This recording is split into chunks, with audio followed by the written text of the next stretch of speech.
Bonsoir à tous.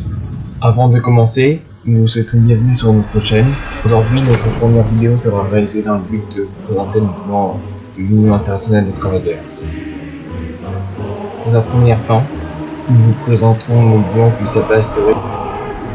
L'Union internationale des travailleurs est un mouvement politique d'espérance marxiste fondé par moi-même et d'autres camarades dans le but de rassembler un maximum de communistes par l'insurrection et la lutte. Nous refaisons l'appellation de parti politique car nous ne sommes pas électoralistes, c'est-à-dire le fait de participer au système électoral bourgeois pour ensuite trahir les masses à l'image du PCF, du PA, de la France insoumise, et ainsi de suite. Nous souhaitons éduquer les masses au marxisme, tout en travaillant avec d'autres organisations révolutionnaires comme les Jeunes Révolutionnaires, le PCM, le Secours Rouge et le Parti Révolutionnaire Communiste Français, et tout autre organisme militant pour la victoire du prolétariat. Nous ne sommes pas ici pour diviser les communistes, mais pour apporter notre point de vue dans le débat et avancer vers notre but. Notre mouvement n'en est pas encore un. Nous ne sommes qu'une poignée, mais à travers cette vidéo, nous allons vous présenter 5 points qui nous permettront, selon de lancer notre mouvement. Constituer un Discord composé de camarades déterminés à faire devenir un mouvement révolutionnaire cohérent. La constitution d'une chaîne YouTube capable de diffuser nos idées et de nous faire connaître sur Internet. Constituer un journal de ligne révolutionnaire transmettant l'actualité aux masses et de l'avancement des luttes communistes et sociales. Pour obtenir suite à des débats de formation, un discours cohérent développé par les membres du Discord afin de les transmettre aux masses pour les luttes à venir. Fonder de manière officielle un mouvement révolutionnaire communiste qui luttera dans un premier temps à l'éducation populaire et à la transmission des idées communistes, et dans un second, réaliser des actions concrètes en rassemblant des forces révolutionnaires vers l'insurrection et la liberté nationale. La base théorique est la suivante. Sans théorie révolutionnaire, pas de pratique révolutionnaire. Sans pratique révolutionnaire, pas de théorie révolutionnaire. Les deux sont autant en commun. Si le travail d'analyse concrète de la situation concrète est fait correctement, c'est vrai.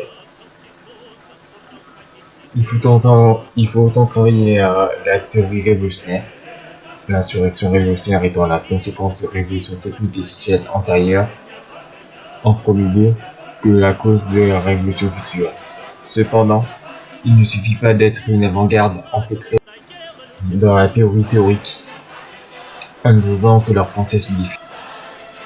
Il faut de l'action pour diffuser leur pensée et tester ses limites, et construire une théologie plus sérieuse basée sur les observations concernant les échecs et les succès de la mise en pratique de la théorie.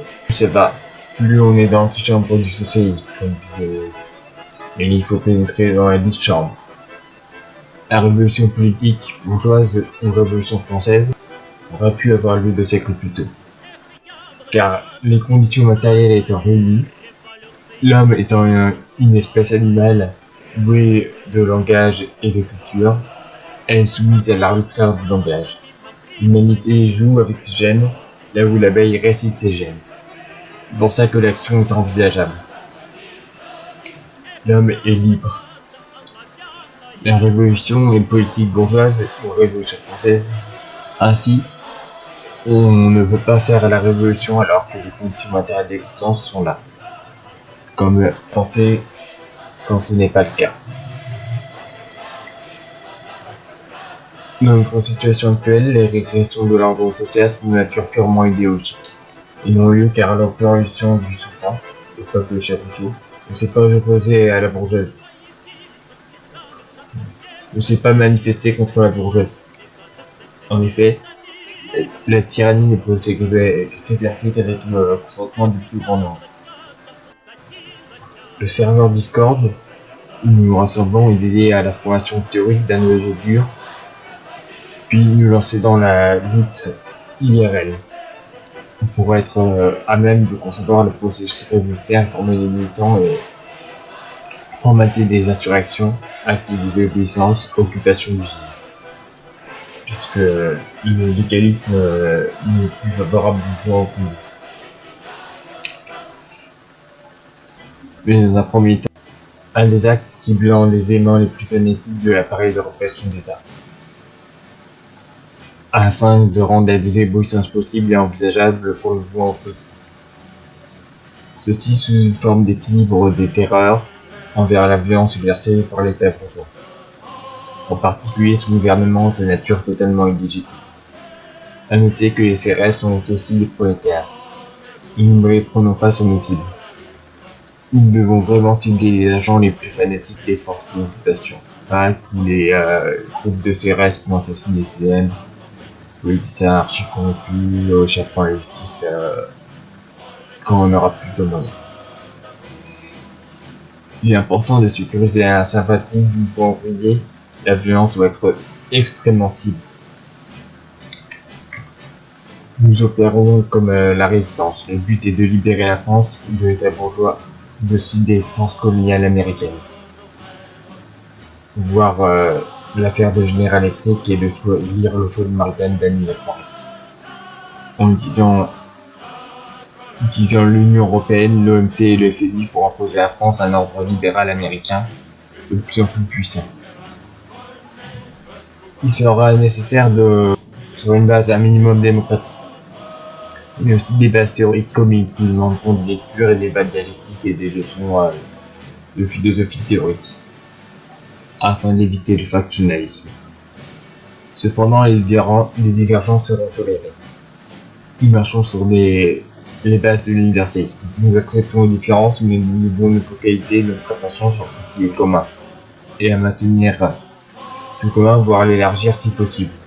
Aucun sectarisme ne sera toléré vers la réalisation des actions de fellation.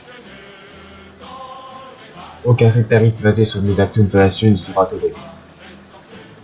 Pour le moment, nous comptons de rassembler les communistes prêts à passer à l'action afin de proposer une base théorique. Nous nous spécialisons dans le militantisme, ce qui nous sera du temps pour travailler la théorie concernant l'idéal révolutionnaire à travers la pensée de Bernard Pivot, mais aussi de Rousseau concernant la légitimité de l'action révolutionnaire et la désobéissance des complices.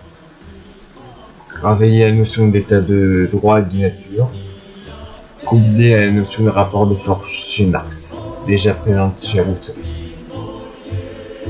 Vous verrez, c'est très important pour comprendre qui il faut suivre.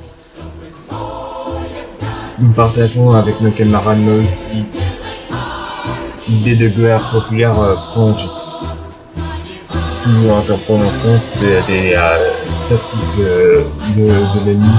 Si vous souhaitez débattre avec nous rejoindre, nous utilisons le Discord IFF ainsi que toutes les informations sur la description. Hier, nous vous laisserons sur une citation de Marx. L'idée devient force lorsqu'elle s'empare de Marx.